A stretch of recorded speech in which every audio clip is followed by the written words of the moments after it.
Alors que là, vous voyez que, qu'est-ce qui se passe? On a un système avec deux options. Soit on part vers la droite, soit on part vers la gauche. Un écran des deux côtés. Finalement, on va à droite et puis on revient plein centre, pick and roll classique contre Gobert, qui reste en drop encore une fois. Et puis que se passe-t-il? Doncic attaque.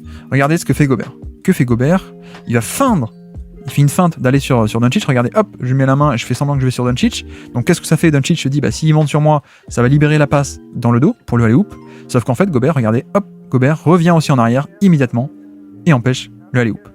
Voilà, donc c'est aussi l'avantage du drop, c'est que le fait de rester bas, certes, ça autorise un peu à pénétrer, ça donne cet espace, ok, en tout cas, là, c'est pas non plus un drop, c'est pas un deep drop ici, hein. Il est pas ici, il est quand même un peu plus haut, mais surtout, donc, la gestion des petits espaces, et Gobert qui fait la feinte de hop, je fais une feinte, et en fait, non, je fais le drop qui me permet de reculer et d'empêcher cette passe, ce panier facile pour un alley-oop de Lively, exactement ce que Dallas veut faire, c'est ce alley-oop dans le dos du défenseur, mais sauf que si le défenseur reste bas, il n'y a pas ce alley-oop.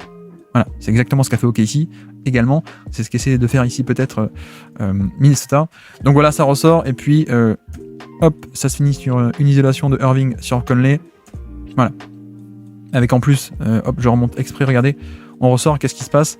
Ça switch, mais ça, c'est un peu un switch parce qu'on est en fin de possession. 4 secondes à jouer dans la possession, donc ça switch. Ce ne sera pas tout le temps le cas. On ne voudra pas tout le temps switcher Mike Conley sur Irving et sur n'importe qui en fait.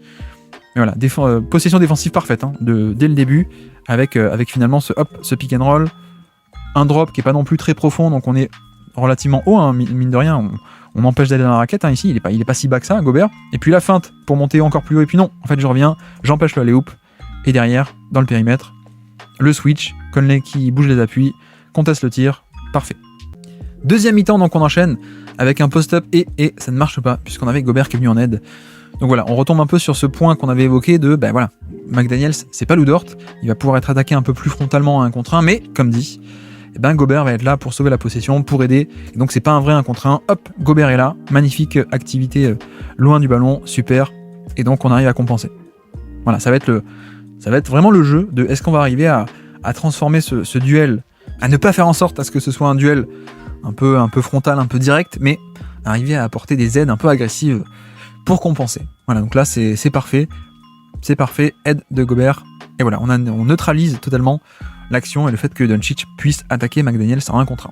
Là c'est pareil, qu'est-ce qu'on a fait? On a attaqué Towns, qu'est-ce qui se passe? Fin de possession, hop, je laisse dérouler, rebond offensif, qu'on n'a pas trop évoqué, hein, mais le rebond offensif qui va être aussi une clé hein, de Dallas, qui est une des forces de Dallas, qui a fait du bien contre OKC.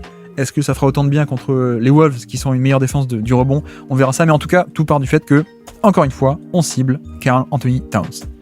Et même si on a Gobert dans la raquette, on cible Towns, ça fait 2 sur le ballon, on libère très vite, pick and pop.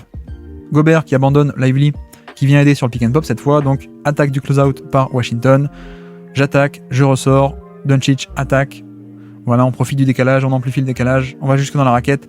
Le tir est bien contesté, mais heureusement, Lively qui vient un peu sauver la possession. Mais voilà, ça part du fait que on arrive à cibler le mauvais défenseur, et puis ensuite, on attaque les close-out. Et voilà. Mais après, vous avez vu que, mine de rien, certes, on peut attaquer un mauvais défenseur ici.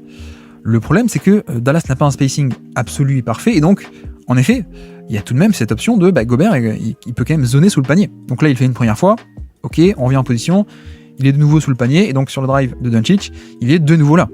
Et je pense que faut pas sous-estimer à quel point son match a été très bon aussi à Gobert dans cette dissuasion, et donc cette protection du panier, même si là, en l'occurrence, il y a un rebond offensif un peu chanceux. Mais voilà, c'est aussi le compromis, c'est que quand tu attaques Towns dans le périmètre, ça permet de laisser Gobert un peu autour du panier, et donc d'empêcher des tirs au panier notamment.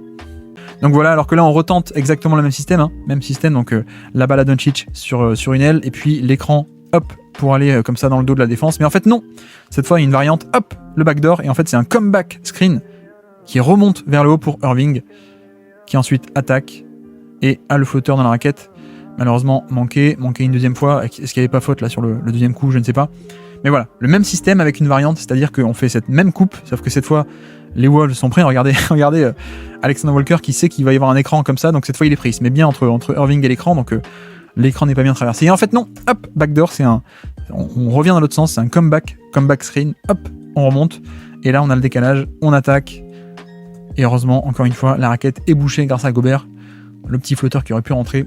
Mais voilà. Un bon petit système, mais aussi une très bonne défense, encore une fois, de la part de Rudy Gobert. Et puis de nouveau, qu'est-ce qui se passe? L'action, l'influence de Rudy Gobert, encore une fois. Est-ce que vous l'avez vu? Cette capacité à dissuader les tirs au panier. Et c'est aussi comme on l'a déjà dit tout à l'heure, c'est le compromis d'attaquer Towns. C'est que certes, on attaque Towns et donc c'est plus friable au niveau du pick and roll. Là, il fait un edge et puis il revient. Donc il y a de l'espace pour Kyrie de pénétrer. Mais le fait qu'on attaque Towns, ça fait qu'on n'attaque pas Gobert. Et donc on ne fait pas venir dans le périmètre Gobert. Et donc Gobert peut être proche du panier.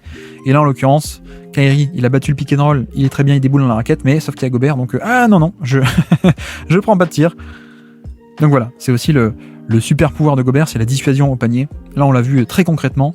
Ça a permis à Edwards de revenir et de contester le jump shot. Magnifique. Mais voilà, comme dit, c'est le compromis, c'est que quand tu attaques Towns, ça permet à Gobert de rester au niveau du panier.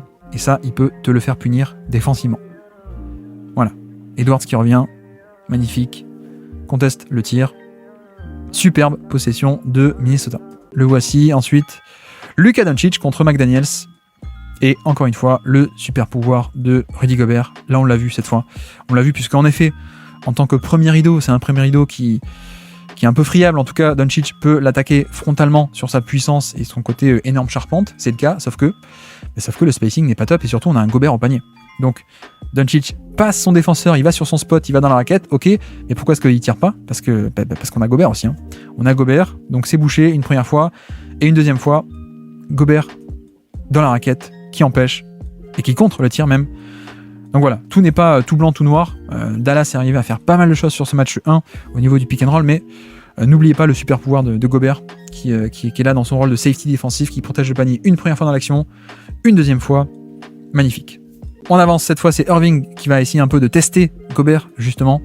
Vu que Gobert nous fait du mal au panier, qu'est-ce qu'on fait? On l'implique sur le pick and roll pour qu'il ne soit pas au panier. Qu'est-ce qui se passe? Écran qui est posé très très haut. Le drop de Gobert qui reste bas par rapport à l'écran. Et donc, quelle est l'arme anti-drop? C'est le pull-up à 3 points. On a de l'espace, donc on dégaine le pull-up à 3 points. Ça ne marche pas, il ne rentre pas, mais en tout cas, c'est un peu l'idée de ce système qui est joué maintenant à ce moment-là. C'est, il nous embête au panier depuis 3-4 possessions, donc qu'est-ce qu'on fait? On le fait venir sur le pick and roll pour qu'il soit plus au panier, et comme il reste bas, on prend le pull-up à 3 points. Voilà, plutôt bon tir qu'on a réussi à dégager. C'est juste que, entre guillemets, il n'est pas rentré ici. Et puis, ensuite, pareil, vous avez vu, pas de faute alors qu'on aurait pu avoir une faute, mais on va revenir en arrière, voilà. Mais pareil, Gobert nous a embêté au panier, on va rester poli, nous a embêté au panier. Donc qu'est-ce qu'on fait? On l'implique en fait sur le pick and roll. Donc là, voilà, il est sur le pick and roll, donc il n'est plus au panier, et donc Irving peut attaquer le panier avec un temps d'avance.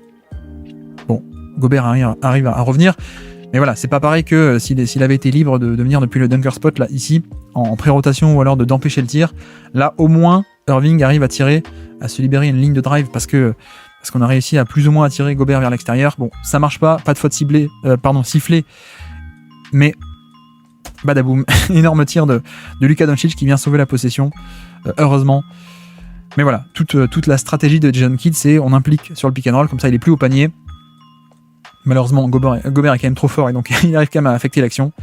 Et Doncic qui sauve la possession sur un pull-up contesté.